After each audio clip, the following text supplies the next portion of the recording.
स्वागत आप सभी का एक बार फिर आपके अपने YouTube चैनल ऑनलाइन आईटी मंत्रा में। जैसा कि आप सभी को पता है कि हम एम्प्लॉयबिलिटी स्किल की जो नई पीडीएफ अभी रिसेंटली अपलोड की गई है निम्मी के द्वारा, उसके क्वेश्चन सोल्व कर रहे हैं हिंदी और इंग्लिश में। ये पूरी पीडीएफ इंग्लिश में है, लेकिन मैं आपको हिंदी में भी समझा रहा हूँ ताकि आप लोगों को वो अच्छी तरह से याद हो जाए। इससे रिलेटेड हम 2 वीडियो कर चुके हैं। जिसने वो 2 वीडियो नहीं देखी है वो भी जरूर देख लें। वो पिछले हम 2 मॉड्यूल कंप्लीट कर चुके हैं। आज हमारा मॉड्यूल नंबर 3 है। कौन सा मॉड्यूल करेंगे हम? Module number 3। हमारे टोटल मॉड्यूल 12 है। तो इस तीसरे मॉड्यूल का जो नाम है वो है becoming a professional in 21st century. 21st century में प्रोफेशनल कैसे बने, उसके कुछ टॉपिक इसमें दिए गए हैं। तो जो बच्चा पहली बार आया है चैनल को सब्सक्राइब करके बेल आइकन हिट करके नोटिफिकेशन ऑन कर ले, ताकि उसको आगे आने वाले जो वीडियो के नोटिफिकेशन है वो समय से मिलते रहे। और अब शुरू करते हैं हमारे अगले क्वेश्चन। तो इसका फर्स्ट जो टॉपिक है वो है 21st century employability skill. Question number first है major changes took place in the manufacturing world with space. इसमें कहा गया मेजर मतलब बहुत बड़े बड़े चेंजेस, बदलाव आ रहे हैं हमारे उत्पादन में। किसकी वजह से वो आ रहे हैं ये आपने बताना। ऑप्शन आपके पास है ग्रीन रिवोल्यूशन की वजह से, मिल्क रिवोल्यूशन की वजह से, इंडस्ट्रियल रिवोल्यूशन की वजह से या व्हाइट रिवोल्यूशन की वजह से। तो जो मेजर चेंजेस हो रहे हैं हमारे वो हो रहे हैं हमारे इंडस्ट्रियल रेवोल्यूशन के कारण। तो इस क्वेश्चन का आंसर क्या हो जाएगा? हमारा सी हो जाएगा। हमारी इंडस्ट्री में जो हमारे साइंटिस्ट हैं वो नए नए तरीके इजाद कर रहे हैं, नई नई टेक्नोलॉजी आ चुकी है, जिससे हमारा जो मैन्युफैक्चरिंग वर्ल्ड है उसमें बहुत बड़े बदलाव हो रहे हैं। Next question, question number 2। The process of manufacturing has changed due to technology and space development. इसमें पूछा गया है कि जो हमारी मैन्युफैक्चरिंग उत्पादन करने की प्रोसेस है वो चेंज हुई है टेक्नोलॉजी के कारण और खालिस्तान डेवलपमेंट के कारण। तो आपने बतानी वो कौन सी डेवलपमेंट है जिसके कारण मैन्युफैक्चरिंग की प्रोसेस में बहुत सारे बदलाव आए हैं। ऑप्शन है ट्रेनिंग, साइंटिफिक, टीचिंग या फैसिलिटेशन। तो जो साइंटिफिक हमारी डेवलपमेंट है, बी ऑप्शन पे हम टिक करेंगे, उसके कारण हमारी मैन्युफैक्चरिंग में बहुत सारे चेंजेस आए हैं। तो ये लाइन ऐसे हो जाएगी the process of manufacturing has changed due to technology and scientific development. तो जो साइंटिफिक वैज्ञानिक जो डेवलपमेंट हुई है उसके कारण हमारी मैन्युफैक्चरिंग प्रोसेस में चेंजेस आए हैं। नेक्स्ट क्वेश्चन है question number 3। Regular assessment of skill is necessary for growth of space. यानी कि असेसमेंट का मतलब है अपने आप को अपना निरीक्षण करना। तो जो रेगुलर है, कंटिन्यूअसली हम अगर अपना असेसमेंट करते हैं तो स्किल कौन सी ग्रोथ के लिए हमारी जरूरी होगी। तो हमारी ऐसी जो स्किल है किसके लिए वो नेसेसरी होती है, कौन सी ग्रोथ के लिए। ऑप्शन आपके पास है कैरियर ग्रोथ के लिए, इंटरव्यू ग्रोथ के लिए, जॉब ग्रोथ के लिए या स्किल ग्रोथ के लिए। तो इस क्वेश्चन का सिंपल आंसर हो जाएगा कैरियर ग्रोथ के लिए। किस पे टिक करेंगे? ए पे टिक करेंगे। तो जो आपका कैरियर है, जिस भी आप कैरियर में है, अगर आप रेगुलरली असेसमेंट करते हो अपनी स्किल्स को तो वो हमारी कैरियर ग्रोथ के लिए बहुत जरूरी है। नेक्स्ट है question number 4। Neetu has excellent storytelling skill. What type of intelligent he is या it is। तो इसमें कहा गया है कि जो नीतू है उसको जो स्टोरी टेलिंग स्किल है उसकी, जो किसी चीज को देखकर वो जो स्टोरी सुनाती है, वो जो स्किल है उसकी बहुत बेस्ट है, बहुत एक्सीलेंट है।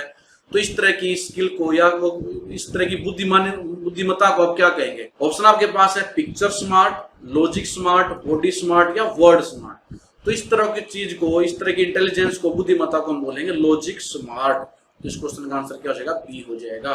यानी कि लॉजिकली बहुत स्मार्ट है, किसी भी चीज को देखकर, किसी पिक्चर को देखकर वो बहुत अच्छी स्टोरी उसके लिए गढ़ देती है, स्टोरी सुना सकती है। तो लॉजिक स्मार्ट हो जाएगा इस क्वेश्चन का आंसर। नेक्स्ट देखते हैं question number 5। Swaraj was looking for internet based data entry job. What is the most important skill he needs.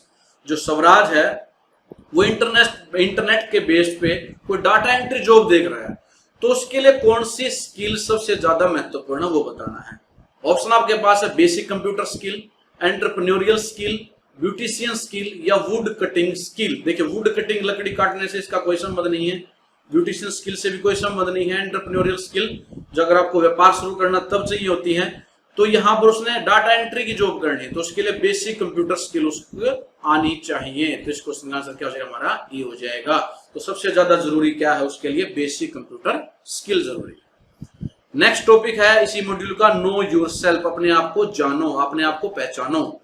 Question number 6 है which of the following is not a part of one's personality. आपने बताना चार option में से कौन सा part नहीं है किसी के व्यक्तित्व का या पर्सनैलिटी का। ऑप्शन आपके पास है स्ट्रेंथ, वीकनेस, बिलीफ या स्किन कलर। देखो स्ट्रेंथ भी हमारी पर्सनैलिटी को बनाती है तो वो भी हमारी पर्सनैलिटी में ही आएगा। वीकनेस जो है, कमजोरियां हैं, वो भी हमारा पर्सनैलिटी का ही पार्ट है। बिलीफ, हम किस चीज में विश्वास रखते हैं, वो भी हमारा पर्सनैलिटी में आएगा। लेकिन जो स्किन कलर है वो हमारा पर्सनैलिटी का पार्ट नहीं है। तो इस क्वेश्चन का क्या आंसर हो जाएगा? डी हो जाएगा। स्किन कलर हमारा व्हाइट है, ब्लैक है, इसके मैटर नहीं करता हमारी पर्सनैलिटी के लिए। नेक्स्ट क्वेश्चन है 7, things that one is good at doing are space. यानी कि जो किसी भी थिंग को, काम को करने में बहुत अच्छा है, उसको हम क्या कहेंगे? ऑप्शन आपके पास है कंसर्न, इंटरेस्ट, एबिलिटी या passion.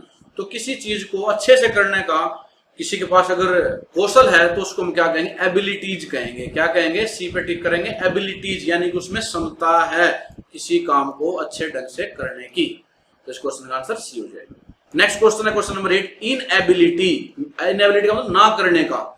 Inability to do something well is one's space. यहां बताना इनएबिलिटी का मतलब है ना, अगर वो उसमें क्षमता नहीं है, किसी चीज को अच्छे तरीके से करने की क्षमता अगर उसमें नहीं है तो उसको क्या कहेंगे?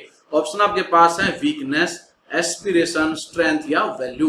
तो उसको हम कहेंगे वीकनेस, कमजोरी। तो ए पे टिक करेंगे। वो उस आदमी की कमजोरी है अगर वो किसी काम को ढंग से अच्छे तरीके से नहीं कर सकता है तो उसको कहेंगे weakness. Question number 9, Meena likes to learn music in her free time, it is one of her space to improve.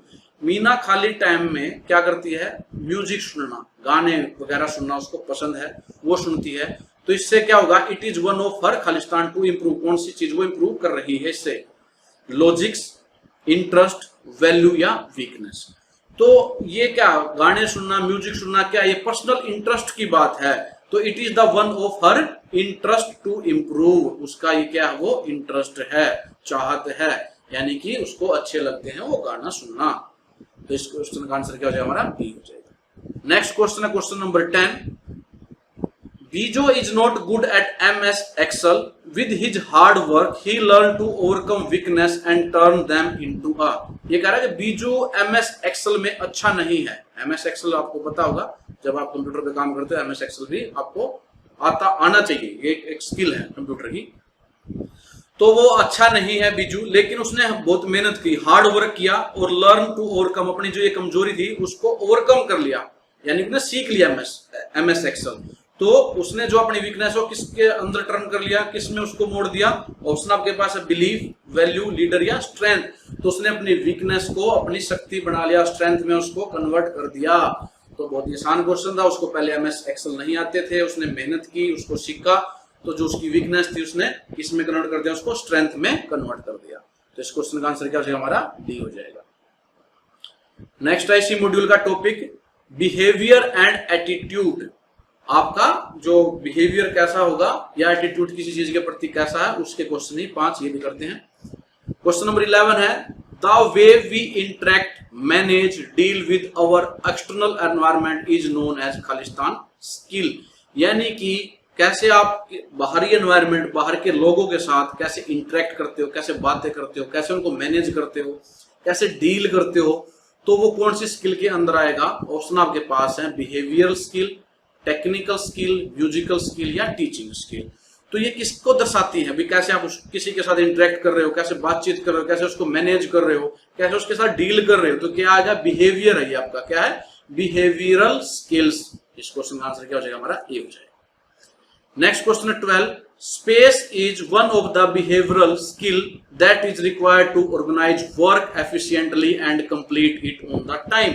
यानी पूछा गया कौन सी बिहेवियरल स्किल है जो आपके, जिसमें हम क्या करते हैं, किसी भी काम को, जो आपको काम दिया गया उसको एफिशिएंटली कंप्लीट भी करते हो टाइम पर और मैनेज भी कर लेते हो, उसको ऑर्गेनाइज भी कर लेते हो। तो ये कौन सी स्किल है, उसका नाम बताना है। ऑप्शन आपके पास है पेंटिंग, कुकिंग, टाइम मैनेजमेंट या डांसिंग। तो ना तो ये पेंटिंग है क्योंकि यहाँ टाइम की बात की गई, उसको मैनेज करना है, ना ये कुकिंग है, ना ये डांसिंग है। ये क्या हमारी टाइम मैनेजमेंट है। इस क्वेश्चन का आंसर क्या हो जाएगा? सी हो जाएगा। टाइम मैनेजमेंट वो स्किल होती है जिसमें हम दिए गए टाइम में किसी टास्क को, किसी काम को अच्छे तरीके से, उसको एफिशिएंटली उसको पूरा करने की कोशिश करते हैं। तो टाइम मैनेजमेंट आपका बेटर होना चाहिए। जैसे अभी आप लोगों के जो टाइम है एग्जाम का बहुत कम है, तो आपको इन 15-20 दिनों में ही सारा जितना सिलेबस है पूरे की तैयारी करनी है, रिवाइज करना। तो आप मैनेज करोगे कि मैं इस दिन ये पढ़ूंगा, इस दिन ये पढ़ूंगा, या एक दिन में मैं 5 घंटे पढ़ूंगा, तो आप सारी चीजें क्या मैनेज करोगे। जितना आप अच्छे से मैनेज कर पाओगे उतने आपके अच्छे मार्क्स आएंगे, उतने अच्छे नंबर लेकर आप पास होगे। तो किसमें आते हैं, टाइम मैनेजमेंट में। नेक्स्ट क्वेश्चन है question number 13, the way we manage and solve the problem is called. जिस तरीके से हम किसी भी प्रॉब्लम को सोल्व करते हैं, मैनेज करते हैं, उसको हम क्या कहेंगे, उस स्किल को हम क्या कहेंगे। ऑप्शन आपके पास है positive attitude, conflict resolution, negative attitude या पैशन। तो किसी भी प्रॉब्लम को, किसी भी समस्या को कैसे सुलझा रहे हो, कैसे मैनेज कर रहे हो, उसको हम बोलेंगे कॉन्फ्लिक्ट रेजोल्यूशन। कन्फ्लिक्ट का मतलब भी एक तरह से समस्या होता है, यानी कि आपके कोई रुकावट, कन्फ्लिक्ट, प्रॉब्लम आ गई है, उसको कैसे रेजुलेट करते हो, रेजुलेशन उसका करते हो। तो इस क्वेश्चन का भी आंसर क्या हो जाएगा, हमारा बी हो जाएगा। नेक्स्ट क्वेश्चन है question number 14, Rihana faced a problem with her object, she is dealing with problem with a right attitude, this is the example of. यानी कि रिहाना एक प्रॉब्लम फेस करती है, कोई प्रोजेक्ट उसको दिया गया है, उसमें समस्या उत्पन्न होती है, समस्या को फेस करती है, तो वो उस प्रॉब्लम को राइट एटीट्यूड के साथ डील करती है, घबराती नहीं है उससे। तो इसको हम क्या कहेंगे, किस चीज का एग्जांपल है। ऑप्शन आपके पास negative attitude, technical skill, scientific skill या पॉजिटिव एटीट्यूड।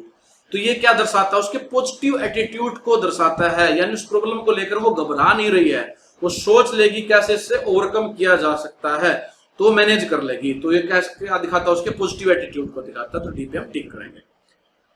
नेक्स्ट क्वेश्चन है question number 15, Alfan does yoga in the morning, he follow YouTube classes to motivate himself, this is an example of space. यानी कि अल्फान रोज सुबह morning में योगा करता है, और इस चीज को, योगा को हमेशा करने के लिए, खुद को मोटिवेट करने के लिए वो क्या करता है, यूट्यूब पर जो क्लासेज है वो देखता है, वहां से वो मोटिवेशन लेता है। तो ये किस तरह का एग्जाम्पल है, कौन सा ये मोटिवेशन है। ऑप्शन आपके पास है self motivation, time management, decision making या प्रॉब्लम सॉल्विंग। तो ये जो है वो खुद से यूट्यूब चैनल देख रहा है, किसी और की उसमें मदद नहीं है। यानी कि ये कौन सा मोटिवेशन है, सेल्फ मोटिवेशन। किस कैटेगरी में आएगा ये, सेल्फ मोटिवेशन, अपने आप को वो मोटिवेट कर रहा है, उत्साहित कर रहा है। तो इस क्वेश्चन का आंसर क्या हो जाएगा, हमारा ये हो जाएगा। ये इस तरह का एग्जांपल है सेल्फ मोटिवेशन। तो मेरे प्यारे साथियों, ये थे हमारे अगले मॉड्यूल के, मॉड्यूल नंबर 3 के नेक्स्ट 15 क्वेश्चन। इस मॉड्यूल के 15 क्वेश्चन और हैं, वो हम नेक्स्ट वीडियो में करेंगे, क्योंकि अगर हम 15 क्वेश्चन और करने लग गए इस वीडियो में, तो ये वीडियो बहुत ज्यादा लेंथी हो जाएगा और आप हो सकता है बोर हो जाए। तो इसीलिए मैं इस वीडियो को यही का अंत करता हूं, और अगली वीडियो में हमारे नेक्स्ट जो इस मॉड्यूल के क्वेश्चन बच जाएंगे वो करेंगे। तो धन्यवाद आप सभी का वीडियो देखने के लिए। जल्द ही मिलेंगे अपनी नेक्स्ट वीडियो में, तब तक के लिए जय हिंद।